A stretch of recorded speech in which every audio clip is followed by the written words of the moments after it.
A versão 4 do Tailwind foi oficialmente lançada, e eu vou mostrar aqui nesse vídeo porque esse foi um dos maiores lançamentos do Tailwind até agora. E vamos começar pelo mais importante. No novo Tailwind não existe mais arquivo de configuração, então não existe mais aquele tailwind.config.js, um arquivo a menos para a gente ter que se preocupar e ter que dar manutenção.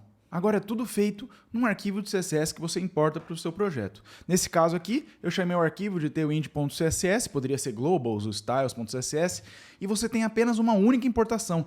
Nada daquelas diretivas de @tailwind, utilities, @tailwind, nada disso. Agora basta a gente importar tailwind CSS e o projeto já está rodando. É claro que a instalação vai depender do seu framework que você está utilizando. Então você pode utilizar o Vite, PostCSS, o próprio Tailwind CLI, que ficou muito mais fácil de você começar a prototipar com o Tailwind.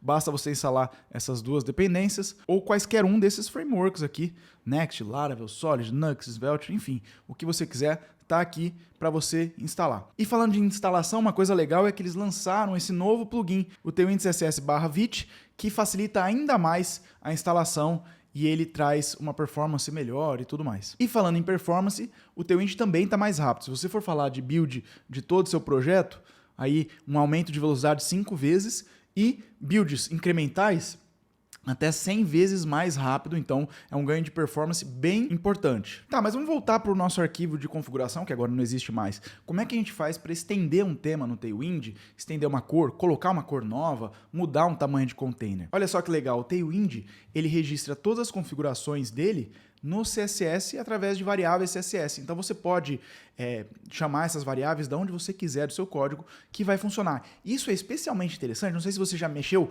com Tailwind e animações com algumas bibliotecas JavaScript, por exemplo, FramerMotion, né? Você tinha um problema muito grande, porque você queria usar Tailwind no FramerMotion, mas não podia. Agora você pode pegar tudo do Tailwind e usar as variáveis de CSS numa biblioteca de terceiros, por exemplo, o FramerMotion. E olha só, aqui é um exemplo de como que a gente pode configurar uma nova cor. Aqui, essa é uma nova cor e veja que são colocadas variáveis CSS. E aí tem um padrãozinho, vale a pena dar uma olhada na documentação qual que é esse padrão.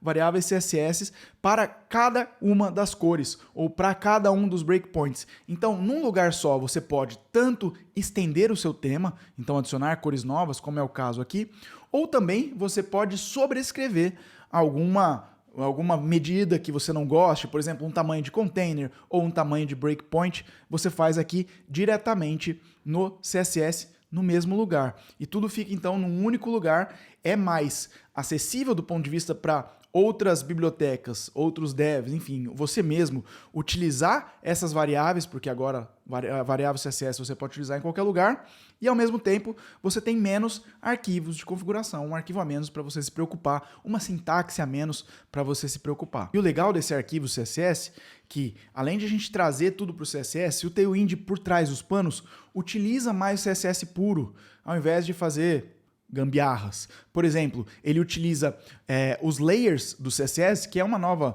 funcionalidade, uma recente funcionalidade no CSS, utiliza a função Color Mix para fazer uma mixagem bonita de cores para uma opacidade ou para deixar menos opaco. Então eu vou mostrar aqui como na prática funciona isso de você criar uma variável nova. Eu vou abrir o meu projeto, tá aqui.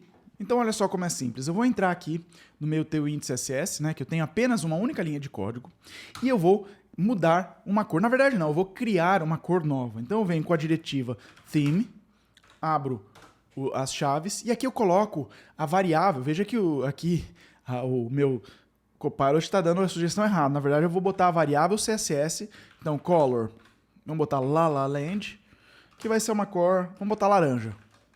Uma cor laranja. Certo? A partir de agora, isso aqui vai estar em qualquer lugar do meu projeto. Então veja, eu tenho esse Olá Mundo aqui, que nada mais está me dando do que um texto normal, e eu posso usar a cor aqui, ó, text. Veja que eu tenho LaLaLand, ele já mostra aqui para mim a indicação LaLaLand, e ele já mostra Olá Mundo. Se eu for aqui, veja que a cor mudou. Da mesma forma, em quaisquer outros lugares eu também posso usar essa cor. Por exemplo, border LaLaLand. Veja que ele apareceu aqui, todas as possibilidades. E olha só. eu tenho uma borda laranja com a cor que eu acabei de fazer.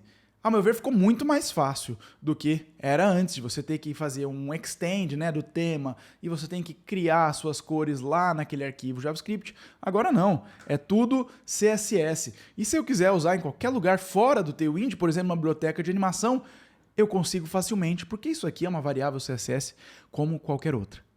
Uma outra coisa legal que mudou no Tailwind é que antigamente, vamos botar aqui um padding, né? A gente tinha a escala, né? Então, padding 1, padding 2, 3, 4, e aí eu acho que não tinha o 5, ia para o 6, depois ia para o 8, depois para o 10, 12, e não existia, por exemplo, o padding 77, ou padding 5. Acho que o 5 existia. Mas agora, as escalas de espaço, por exemplo, padding, por exemplo, margem, elas não têm mais, você não precisa mais acertar qual que é os paddings que existem, né? Então tinha 56, 64, 72, até 96. Agora não, você pode botar 56, 57, o número que você quiser.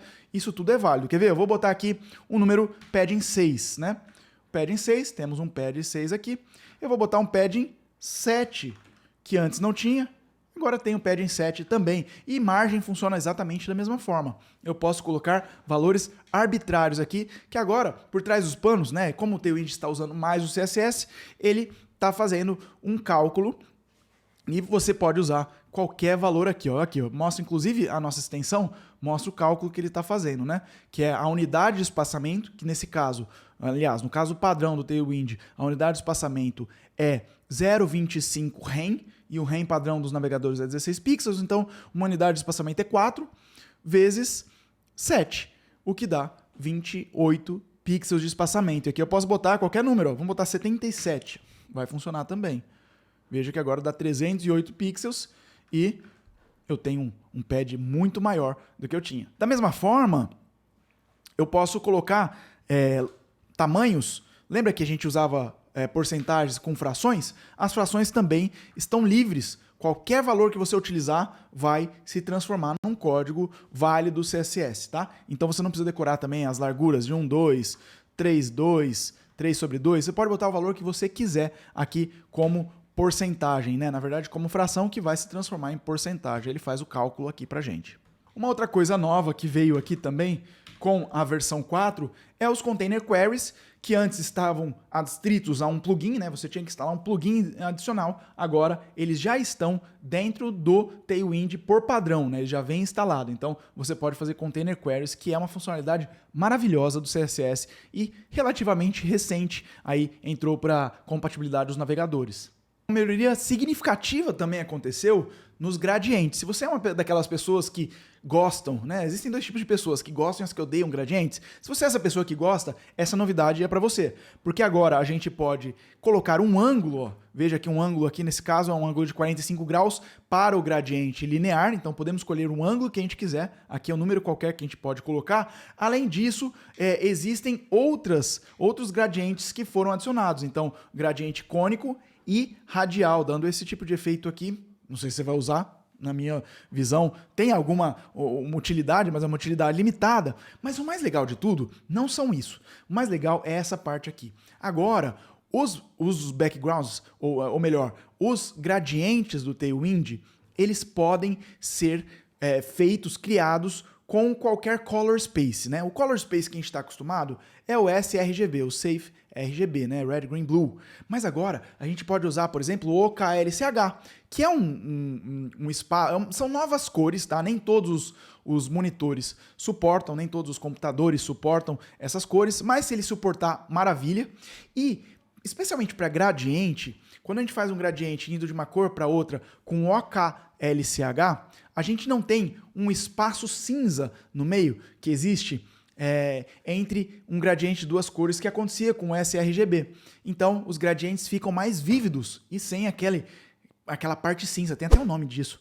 Uma parte cinza entre as duas cores, que na verdade não era para ser cinza, né? A gente está interpolando entre, por exemplo, um vermelho e um verde, não era para ter cinza no meio. Então, usando o Color Space OKLCH, isso se resolve também. E por fim, temos também várias outras classes de utilidade, né, classes utilitárias e também variantes. Se você não sabe a diferença das duas, uma classe utilitária é uma classe comum do Tailwind. A variante é aquele pedacinho da classe que a gente coloca no começo da classe do Tailwind com 2 pontos. A variante é como se fosse um if, é como se fosse uma condicional. Então, se o breakpoint é o MD, aplique essa classe, né? Então, uma variante é um condicional, é aquela parte antes dos 2 pontos. A gente tem coisas novas tanto para classes utilitárias como também para variantes. Então, veja só, aqui a gente tem todas essas classes utilitárias, então font stretch, que muda a fonte, color scheme, para você mudar. Aqui ele está falando o exemplo de scroll bar no dark mode, field sizing e inset shadow para você ter mais opções de sombreamento, opção de ring, né? Ring é quando, por exemplo, o input está focado, você tem aquele ring que mostra o foco no seu input também, você pode fazer o inset também. E também temos variantes, algumas variantes novas, ó. A inert mostra se um elemento é não interativo, então você pode botar esse condicional, esse if aí, se for não interativo, coloque isso. Se não for, coloque outra coisa. Aqui, o NTH, né, para você saber qual posição você quer. Então, eu quero o elemento da terceira posição, quinta posição, segunda posição. Agora, você não precisa mais pegar da primeira ou da última, ou par ou ímpar, você pode pegar de uma específica. Aqui, uma variante in, que é como se fosse o group também. Depois a gente pode falar mais dela. E também temos suporte para o popover e uma variante de descendentes para você estilizar todos os seus descendentes. Agora você pode fazer isso também. Essas foram as principais mudanças do Tailwind versão 4. Como dá para ver, é uma mudança estrutural grande, a gente não tem mais arquivo de configuração, a gente usa muito mais o CSS puro, isso é legal porque a gente usa mais a plataforma e tudo que está trazendo mais próximo, nós devs da plataforma, né, que são os nossos navegadores, para nós somos desenvolvedores web, é bem-vindo. Ainda mais que mudanças que simplificam código, que tiram arquivos, diminuem linhas de código, isso é sempre muito bem-vindo e foi isso que aconteceu aqui na versão 4. Vale a pena fazer o upgrade, existem formas fáceis de fazer o upgrade, não é um upgrade muito difícil do seu projeto anterior, eu já fiz, você migra o teu projeto da versão 3.4, se não me engano, para a versão 4 com uma certa facilidade. É isso, a gente se vê numa próxima. Tchau, tchau.